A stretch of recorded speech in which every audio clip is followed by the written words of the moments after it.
여기가 이제 1층은 지금 이자카야 집에 와서 영업을 하고 계시고 2층은 마케팅 사무실로 쓰고 계시고요. 그럼 지금 자산이 어떻게 되는 거예요? 지금은 법인 자산 포함하면 60억 조금 넘는 것 같고요. 아파트 몇 채랑 건물 3채 정도 보유를 하고 있기 때문에 그 정도 됩니다. 제가 해놓은 게 있어요. 여기 뭐 이런 식으로 제가 팔았던 거, 그다음에 뭐 월세 이런 식으로 제가 다 적어놨거든요. 등기 필증, 뭐 매매 계약서, 뭐 이런 식으로 낙찰 영수증, 이런 것들은 진짜 소액으로도 투자할 수 있는 물건이거든요. 소액이라고 하면은 아파트가 9천만 원대 정도의 낙찰 받게 되면 시세가 한 1억 1000에서 1억 1500 정도 되거든요. 90% 대출 받게 되면은 거의 1000만 원으로도 투자할 수 있는 물건이에요. 오늘 보는 아파트가 요 아파트거든요. 시세가 1억 1000, 최근 실거래 4월 23일 날 거래가 됐어요. 이번 4월 달에만 3개나 거래가 됐습니다. 1억 1000, 1억 700, 1억 1000. 3월 달에도 4개 이상 거래가 됐고요. 실제로 이 아파트 단지 같은 경우는 한 달에 그러면 3건에서 4건 정도 거래가 되기 때문에 내가 이걸 싸게만 잘 낙찰 받으면 파는 데는 정말 빠른 시간 안에도 팔 수가 있거든요.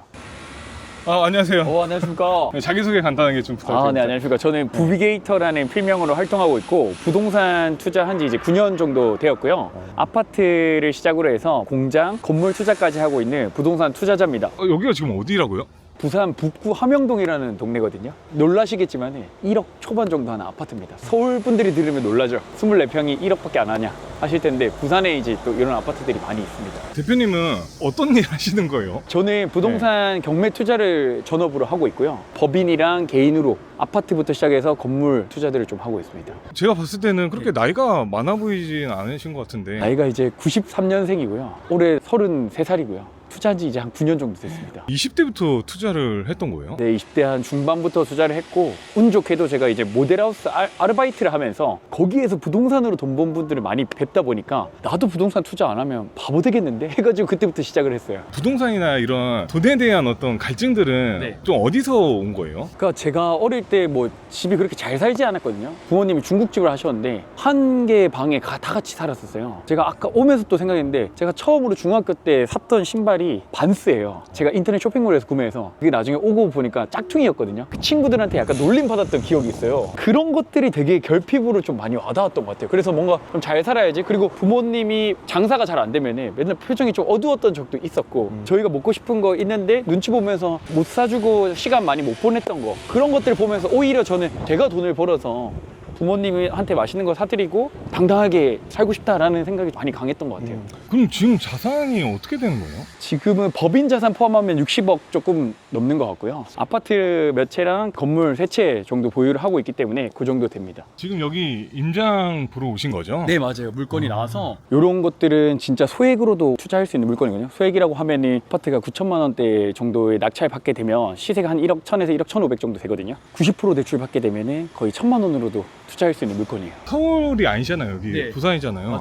좀 위험하지 않을까요? 다들 그렇게 생각하시는, 특히나 금액대도 낮은데 위치도 안 좋을 텐데 이런 거 팔리는 거 맞냐 하시거든요. 그래서 제가 못 믿는 분들이 많이 계신 것 같아서 실제로 거래되는 걸 한번 좀 보여드리려고요. 오늘 보는 아파트가 요 아파트거든요. 시세가 1억 1000, 최근 실거래 4월 23일 날 거래가 됐어요. 이번 4월 달에만 3개나 거래가 됐습니다. 1억 1000, 1억 700, 1억 1000. 3월 달에도 4개 이상 거래가 됐고요. 실제로 이 아파트 단지 같은 경우는 한 달에 그러면 3건에서 4건 정도 거래가 되기 때문에 내가 이걸 싸게만 잘 낙찰 받으면 파는 데는 정말 빠른 시간 안에도 팔 수가 있거든요. 대표님 이게 입지를 보고 지금 하는 거예요? 아니면 그냥 오셔가지고 하는 거예요? 입지도 보고 입지에서 중요한 특장점 한두 가지 정도만 먼저 봐요. 여기 보셨겠지만 PD님이 지금 앞에 초등학교랑 중학교가 바로 내려가면 있어요. 입구 앞에. 일단 그 기본적으로 학군 정도가 갖춰진 게 여기 특장점이고, 두 번째는 금액대 자체가 주변 시세보다 좀 저렴한 편이고 세대수가 1000세대 정도 되거든요. 단지수가 좀 크다 보니까 그런 부분에서 이점이 좀 있어서 이 아파트를 골라서 이건 충분히 실거래도 많이 일어나고 싸게만 낙찰받으면 충분히 단기간 안에 거의 100% 가까운 수익률 정도 낼 수 있겠구나라고 생각하고 왔습니다.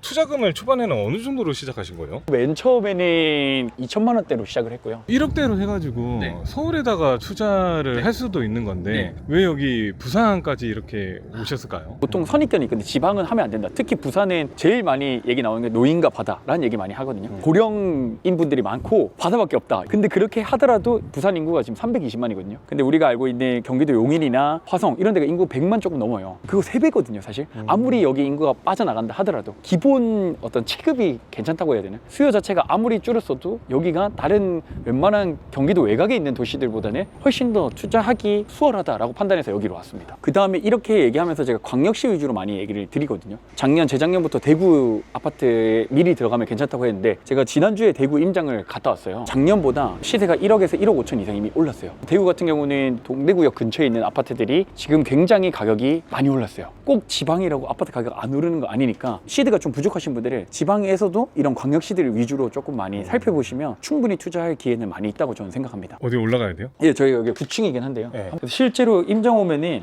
사실 경매로 임장해서 엄청 많은 것들을 보진 않거든요. 근데 그래도 기본적으로 이 점유자분들이 살고 있는지, 안에 살고 있는 사람이 지금 거주하고 있는지를 확인해요. 지금 오시면은 어떤 거 봐야 될지 간단하게 좀 얘기를 드리려고 하거든요. 근데 여기 살고 있을 수도 있는 거예요? 맞아요. 70% 정도는 살고 있다고 보시면 되고요. 근데 이게 경매가 되게 일반 사람들은 무섭게 생각하지 않나요? 막 소리 지르고.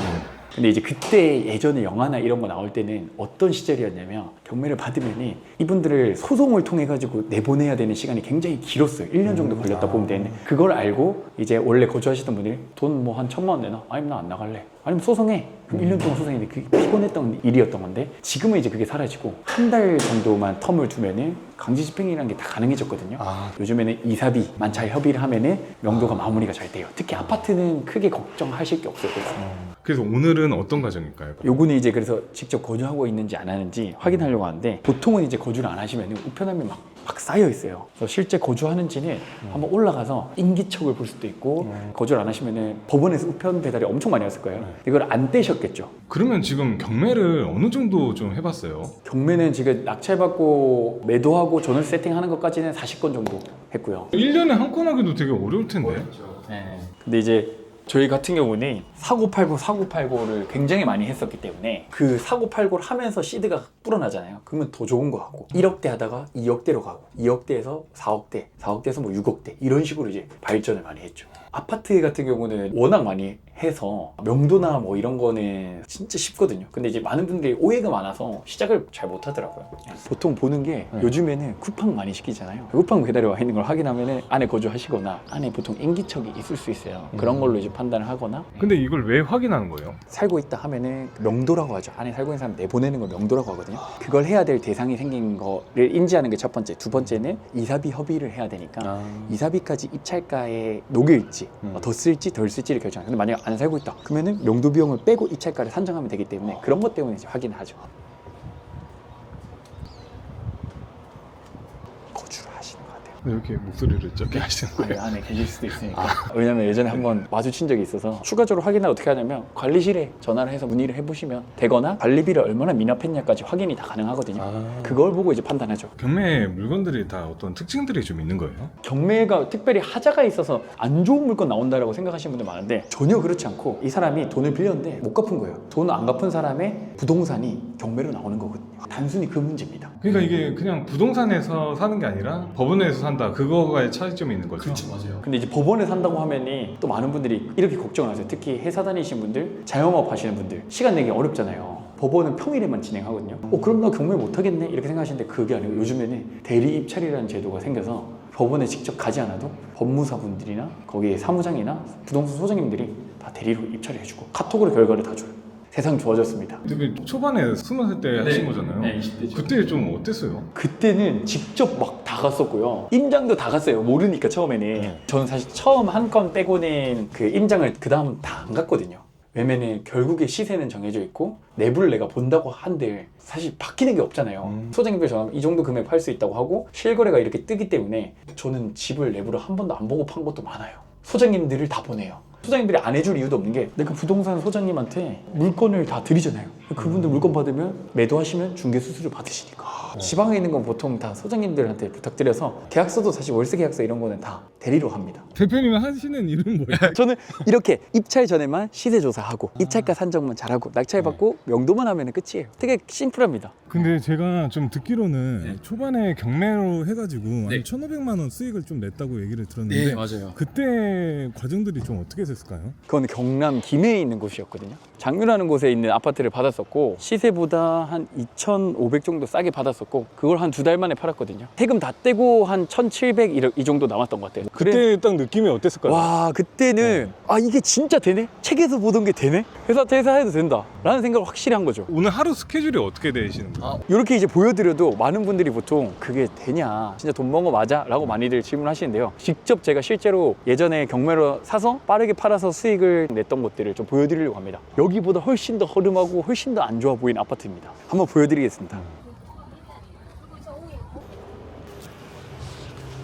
이거 대표님은 좀 힘든 시기들은 좀 없었을까요? 저는 사실 되게 짠내 나는 생활 많이 했어요. 저는 하루 한 끼 그 먹는 거를 단가를 계산하고 먹었었거든요. 직장 다니면서는 거의 저축을 85에서 90% 했었고요. 그러고 뭐 주말엔 그때 항상 경매 공부하고 임장 다니고 했으니까 아직도 기억나는 게 음료수 하나를 항상 뽑아 먹을까 말까 그냥 막 800원짜리 700원짜리인데 그런 고민을 했었던 시기가 있고, 밥을 거의 하루에 최소 2끼 이상은 간장 계란밥에 김치, 그 원동력이 어디서 나온 거예요? 책을 읽으면서 계속 상상을 좀 많이 했었어요. 보통은 다 그렇게 시작을 하셨더라고요. 그런 부분을 보면서 나도 그럼 저 사람의 초창기 모습이라 생각하고 계속 끊임없이 달렸던 것 같고, 성과만 보고 가야 되다 보니까 뭐 다른 게 안 보이더라고요. 우선순위를 그냥 이거 종잣돈 모으는 거, 종잣돈 모은 걸로 바로 또 재투자, 거기서 또 시드 불려서 다시 또 재투자. 한 순간이 좀 있었던 네. 거예요, 터닝 포인트가? 회사에 있으면서 직급 높은 선배들 연봉을 제가 본 적이 있어요. 회사에 이제 10년 넘게 있으셨던 분이 제 초급 연봉이랑 한 1,000만 원 정도밖에 차이가 안 나더라고요. 근데 만약에 내가 나중에 집을 사야 되고 자녀가 생기고 가정이 생기면 그 돈으로 과연 내가 생활할 수 있을까? 라는 생각이 문득 또 들었어요. 그러면서 미래가 안 그려지는 거예요.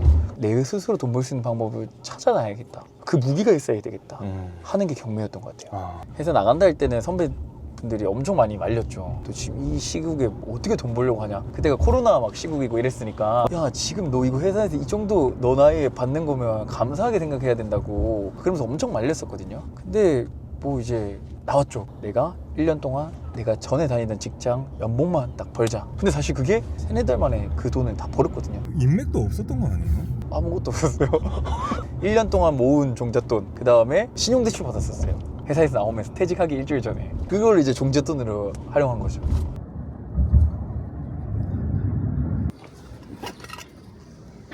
근데 이게 부산이 오르막길이 좀 많네요. 이미 오르막길이 좀 보이시나요, 여기? 근데 진짜 대박인 거는 여기 계신 분들은 이게 그냥 일상이라는 거예요. 막 이게 너무 불편해, 최악이야 이렇게 생각하지 않고 크게 문제 삼지 않아요. 근데 타집 분들이 보면 이제 깜짝 놀라죠. 그래서 조금 있다가 아파트 보여드릴 건데 이거 진짜 팔린 거 맞아? 하실 거예요. 기억이 납니다. 저는 여기 부동산, 제가 매도 계약서를 썼던 부동산이 저기거든요. 그래서 기억이 납니다.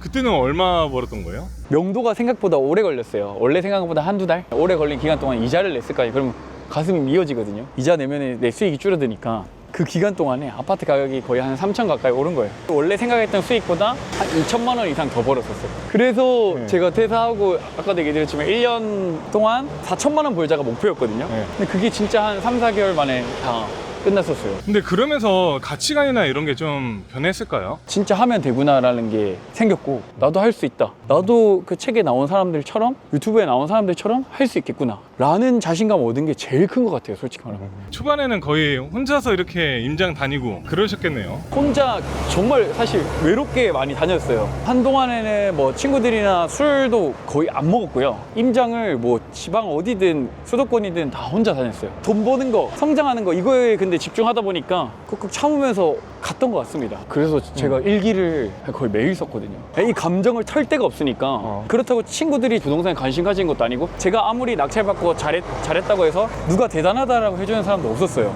근데 그게 되게 외로웠거든요. 그래서 일기를 엄청 쓰고 러닝을 엄청 많이 했어요. 그래서 일기장 보면은, 그때 당시 썼던 거 보면은 엄청 솔직한 감정들이 많이 있어요. 진짜 나도 놀고 싶고 맥주 마시고 싶고 친구들하고 같이 뭐 수다 떨면서 마음 편하게 놀고 싶은데 그걸 못하는 내 감정이 너무 힘들다, 뭐 이런 걸 엄청 썼었어요. 그래서 그런 것들이 되게 기억에 남아요. 그게 있으니까 지금은 그렇게까지 하지 않더라도 그런 마음가짐이나 태도들은 남아있는 것 같아요. 혹시나 비상 상황, 예기치 못한 상황이 오더라도 헤쳐나갈 수 있다는 자신감은 있어요. 근데 어디를 산 거예요? 지금 여기거든요.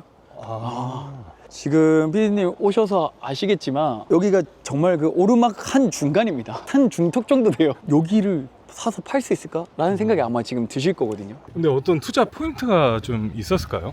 제일 먼저 보는 거는 거래량을 먼저 보거든요. 그러니까 이걸 내가 좋다고 판단하든 안 좋다고 판단하든 결국 그건 내 관점인 거고요. 실제로 여기 거주하는 사람들 또는 뭐 투자자, 실거주자들이 여기를 얼마나 사고 팔고 하는지 여기가 거래량이 꽤 많이 되고 있었거든요. 그 부분에서 충족을 했고 이 근방에 재건축 이슈들이 좀 있었어요. 그래서 이주를 하거나 이런 데 이제 이 집을 필요로 하는 분들이 시기가 또 맞았던 것도 있고, 포인트는 내가 여기를 싸게만 받으면은 파는 데는 크게 문제가 없겠다라는 걸 판단을 했었고, 내가 싸게만 사면은 수익이다. 그래서 지금 보시면은 동을 한 동만 올라와도 품이 가빠져요. 오르막입니다. 단지 내도 오르막이에요. 근데 충분히 꾸준히 수요가 있는 데들이거든요. 본인이 다 발품 팔아가지고 돌아다니는 게 아니잖아요 지금. 그쵸. 네. 거래 실적이 많은 소장님들 있잖아요. 그분들 얘기를 종합해서 하면 공통적인 얘기들이 있어요. 야, 이거는 이 가격까지 돼. 그 아파트 호실은 뭐가 가려. 선호도가 이것 때문에 떨어져. 이것 때문에 선호도가 높아. 구조는 이렇게 돼 있어. 근데 예를 들어 A, B, C 소장님이 저한테 거짓말 칠 이유는 없잖아요. 같은 말을 한다면 그게 진실이 되겠죠. 그런 것들을 종합해서 현장에 와서 보고 시간 쓰고 그런 효율보다는 나보다 더 전문가인 사람들, 더 여기를 알고 있는 사람들의 의견을 종합해서 보는 게 훨씬 더 저는 낫다고 판단했었습니다. 근데 여기는 왜 온 거예요?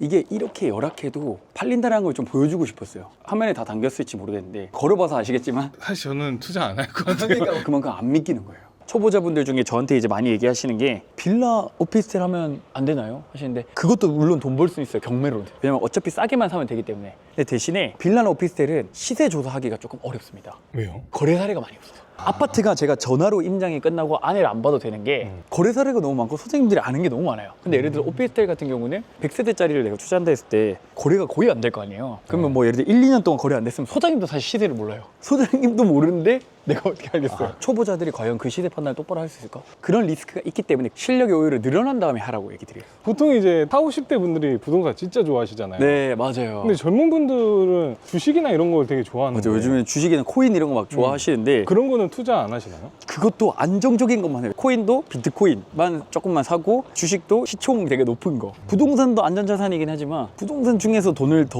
안정적으로 벌 수 있는 게 경매더라고요. 그래서 좋아해요. 경매가 그렇게 쉽지는 않잖아요. 되게 단계가 단순하거든요. 물건 찾고 시세 조사하고 입찰하고 낙찰받으면 끝이에요. 그리고 명도하는 것까지 정도. 오히려 저는 더 쉽다고 생각해요. 부동산 가서 임장해서 발품 팔고 실제 물건 그 금매 찾고 막 이게 오히려 시간 더 많이 걸리고 저는 더 복잡하고 어렵다고 생각했거든요. 왜냐면 부동산에서 저 이거 물건 살려고요 라고 물어보면 찾아주는 거잖아요. 그쵸, 찾아주는데 네. 그게 이제 소장님이 과연 우선순위 1순위를 나한테 줄까? 라고 생각했을 때 초보자들 입장에서 그거를 1순위인지 5순위인지를 거를 수 있는 판단 능력이 쉽지 않다고 생각하거든요. 소장님들은 다 금매라고 얘기하세요. 진짜 과연 그게 금매일까? 를 판단하는 눈이 부족할 수가 있는 거죠. 근데 경매는 아무리 시세 조사 잘못해도 시세보다 높게 내가 낙찰받는 경우는 거의 없거든요. 그래서 오히려 저는 경매라는 게 생각보다 단순하고 경험치가 한두 건만 쌓이면 저는 누구나 다 할 수 있다고 생각해요.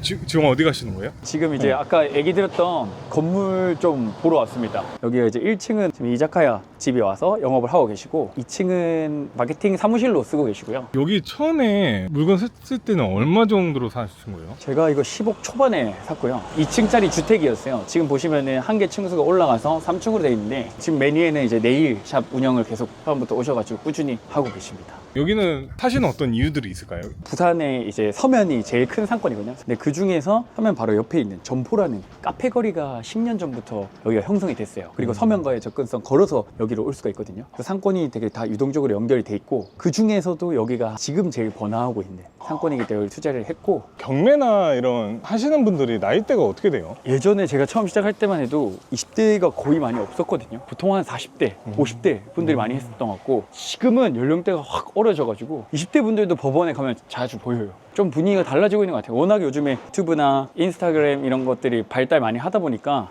사람들이 좀 접근하기 쉬워진 것 같아요. 대표님이 생각했을 때 이제 부동산을 좀 어떻게 좀 바라보고 있을까요? 저는 이제 부동산이라는 것이 예측의 영역보다는 대응의 영역이라고 생각하긴 하거든요. 시장이 어떻게 변하느냐에 따라서 거기에 맞춰서 투자를 해 나가야 된다 생각하고 앞단에 제일 중요한 거는 결국에 내 상황을 정확하게 아는 거. 그게 제일 첫 번째예요. 내가 가진 돈이 얼마인지, 대출이 얼마인지, 내가 주택수가 얼마인지, 이 연봉에서는 어디까지 이자가 감당 가능할지 그거에 따라서 물건 금액대가 달라지고 마진이 달라지거든요. 여기가 이제 두 번째 건물인데 여기는 이제 카페로 운영이 되고 있어요. 오늘 여긴가요? 쉬는 날이신가? 문 닫으셨네. 여기는 네. 어떤 것 때문에 사야겠다라고 어떤 기준이 좀 있었던 거예요? 여기 같은 경우는 지금 뭐 1층으로 되어 있지만 층수를 최소 4층까지는 올릴 수 있는 건물이거든요. 추후에 여기 상권이 이제 번화한다 했을 때 그때 이제 가치가 더 올라갈 거라 판단했기 때문에 여기를 이제 미리 사두고 카페를 들여서 이제 장사를 하고 있는 거죠. 우선 기다리면 되네요. 결국에 부동산이란 거는 기다림의 싸움이라 저는 생각하거든요. 쓸만한 가치가 있다는 전제하에 기다리면 활용도나 가치들이 올라간다고 생각하기 때문에 그런 게임을 하고 있습니다. 저 건물은 그러면 얼마 주고 산 거예요?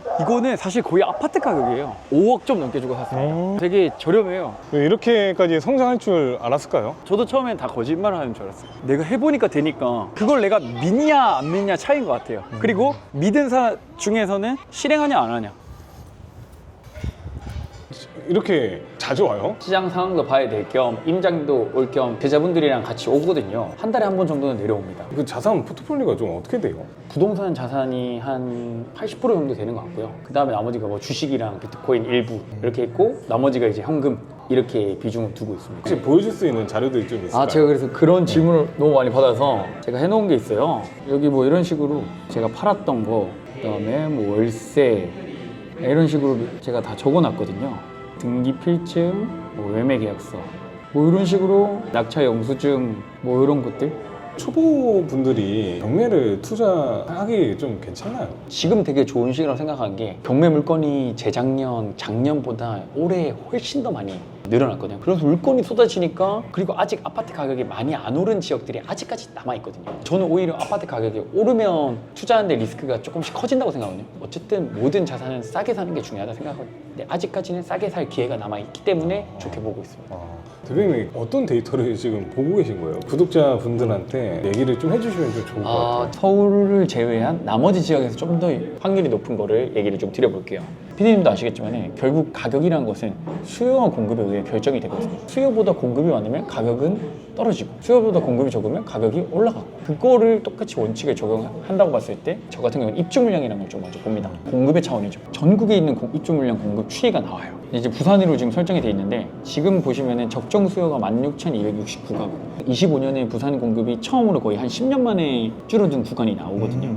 그리고 내년에도 줄어요. 뭐 내후년에는 조금 늘어나지만 어쨌든 결과적으로 장기적으로 한 3년간은 공급 물량이 좀 줄어들기 때문에 그리고 이미 부산의 아파트 가격이 지난 3년간 굉장히 많이 떨어져 있기 때문에 그거 두 가지만 고려하더라도 지역적으로 오히려 안전하다 판단하고 거기서 경매로 더 싸게 사는 거니까 예를 들어서 10억짜리가 7억이 됐는데 7억짜리를 6억에 경매로 살 수 있어요. 저는 이거만큼 안전한 건 없다고 생각하거든요. 경매로 싸게 사는 것부터가 메리트가 있지만 지역까지 조금 더 올라갈 확률이 높은 걸 판단할 수만 있다면 이걸 선별해서 들어가면 괜찮다. 이런 어플들이 발달되어 있고 투자자들도 발 빨라지고 이 휴대폰으로 지금 다 볼 수 있잖아요. 그러니까 너무 쉽잖아요. 근데 사실 이걸 찾아보지도 않고 투자하는 분들이 사실은 아직까지 대다수예요. 손해만 익으면 이거는 뭐 보는 건 크게 어렵지 않거든요. 여기서 그 다음에 이제 투자금이 많아짐에 따라서 입지랑 디테일한 것까지 따지는 건데 투자금이 그렇게 많지 않다. 이 지역만 잘 선정해서 경매로 싸게만 받을 수 있으면 대박은 안 나더라도 중박까지는 칠 수 있다 라는 게 일단 제 생각이고 제가 그렇게 자산을 불려왔습니다. 대표님 이제 1억대 소액 아파트를 좀 보여주셨잖아요. 네. 그런 거 고를 때 진짜 이것만은 꼭 확인해야 된다. 그런 거 좀 알려주실 수 있는 포인트가 좀 있을까요? 기본적으로 하지 말라는 거 기준을 알려드리는 게 좀 더 좋을 것 같아요. 아파트 같은 경우는 300세대 최소 이상 해야 되고 이하로 가게 되면 거래량도 좀 적고 거래량이 적다라는 뜻은 아파트 가격이 오를 확률이 좀 떨어지거든요. 두 번째는 유흥업소 근처에 있는 아파트를 사면 안 돼요. 보통 유흥업소 근처에 있는 아파트는 위치는 괜찮아요. 지도로만 봤을 때 여기랑 가깝거든요. 역 가까운 곳에 보통 술집, 모텔, 노래 연습장 뭐 이런 것들 있잖아요. 여기 가깝다 하더라도 그런 데에 섞여 있으면 결국 나중에 그거를 사고자 하는 수요 폭이 좁아요. 자녀를 가진 분들은 그런 데에 있는 아파트를 살고 싶진 않을 거거든요. 그 정도만 지키시면 너무 좋을 것 같습니다. 낙찰을 딱 받았단 말이에요. 근데 아까 전에도 뭐 대출이 된다 그랬잖아요. 근데 그게 주부도 되는지 뭐 이런 기준들이 좀 저는 궁금할 것 같아요. 제자분들 중에는 무직, 이직 준비하시는 분들, 대학생, 대학원생, 주부, 프리랜서 그런 분들이 다 기본적으로 85%에서 90% 대출 다 받으셨어요. 근데 그게 왜 가능한지를 얘기 드려야 납득이 가능하실 것 같은데 일반 매매를 하게 되면 정가에 사잖아요. 그럼 은행에서는 당연히 제일 중요하게 생각하는 게 얘가 내가 돈을 빌려줬을 때 돈을 잘 갚을지를 첫 번째로 보고요. 두 번째로 보는 것은 이 사람이 내가 돈을 못 갚더라도 나중에 내 돈을 회수할 수 있는지 그걸 보거든요. 근데 일반 매매로 정가에 사게 되면 은행이 만약에 이 사람 돈 못 갚는다 했을 때는 경매로 넣어서 받으면 시세보다 싸게 낙찰이 되니까 이 사람들이 받아갈 수 있는 돈이 줄어드는 거예요. 근데 경매로 이미 시세보다 싸게 산 거에서 돈을 빌려주게 되면 낙찰이 조금 낮게 되더라도 얘네들이 받아갈 수 있는 돈이 훨씬 더 커지는 거예요. 그렇기 때문에 대출 한도를 경매에서는 더 많이 해줍니다. 촬영해보시면서 좀 어땠을까요? 오늘 너무 즐겁게 촬영해가지고 되게 좋은 시간인 것 같습니다. 구독자분들한테 도움이 될런지는 모르겠는데 얼마나 최대한 제가 아는 선에서 도움 드릴 수 있는 선에서 오늘 새로운 정보를 많이 드린 거였으면 좋겠네요. 이런 삶을 돌아봤을 때 좀 네. 어떤 좀 생각들이 좀 드실까요? 마음이나 삶에서 그 여유가 조금 생긴 것 같아요. 부모님이 아프거나 가족이나 친척이 아프거나 돈 얘기를 하거나 그런 얘기를 할 때마다 스트레스를 많이 받았었어요. 지금은 그런 부분들은 어느 정도 이제 해소가 됐기 때문에 좀 마음의 여유가 생긴 것 같고 나도 성과를 낼 수 있고 인생이 조금 그래도 변화하는 지점을 만들 수 있구나라는 걸 좀 많이 느낀 것 같아요. 경매를 처음 이제 시작하시려는 분들이 아마 이 영상을 보실 거예요. 대표님을 또 멘토로 삼고 싶은 분도 보실 네, 거고 네. 그분들한테 좀 한마디 남겨줄 수 있을까요? 저도 몇 년 전에 이런 유튜브 책을 보고 시작을 똑같이 했거든요. 일단은 하지 않고 힘들다고 말하는 사람 얘기보다는 돈을 벌었다는 사람의 말에 좀 더 믿음을 가지고 그걸 한번 파보세요. 진짜 그게 되는지. 그걸 한번 확인해보고 검증해보면 되거든요. 저는 책을 제가 거의 100권 가까이 읽었는데 근데 저는 그 책을 그대로 다 믿진 않았거든요. 제가 지금 얘기하는 걸 다 믿지 않으셔도 돼요. 그냥 검증해보시고 실제 지금도 되는지 확인해보시면 좋을 것 같아요. 그리고 그게 지금도 통하는 방법이다. 판단하시게 되면 그대로 시행 한번 해보세요. 그것만 저는 하셨으면 좋겠어요. 그러면 여러분들 인생이 바뀔 수가 있거든요. 좀 직장 다니면서 경매 공부 되게 많이 했다 그랬잖아요. 네. 그때 그 시기에 생각하면서 좀 한번 얘기를 좀 해줄 수 있을까요? 제가 그 직장 다니면서 직장 끝나고 물건 찾고 잠들고 막 그랬거든요. 그리고 주말에는 카페 가서 하루 종일 경매 물건만 보고 시세 조사하고 했었는데 그 시기에 있는 분들한테 좀 말씀을 드리면은 포기하면 안 된다. 그냥 그대로 쭉 딱 1년만 해보세요. 진짜 인생이 내가 생각한 것보다 훨씬 더 좋은 방향으로 바뀔 거라고 확신하거든요. 한 번 실패했다고 무너지지 말고 그거를 계속 그냥 이어나갔으면 좋겠어요. 주변에서 뭐라고 하든 그 사람들이 된다 안 된다 말에 휘둘릴 필요 없이 내 길을 그대로 쭉 걸어가셨으면 좋겠어요. 부비게이터 더 대박 나세요. 감사합니다.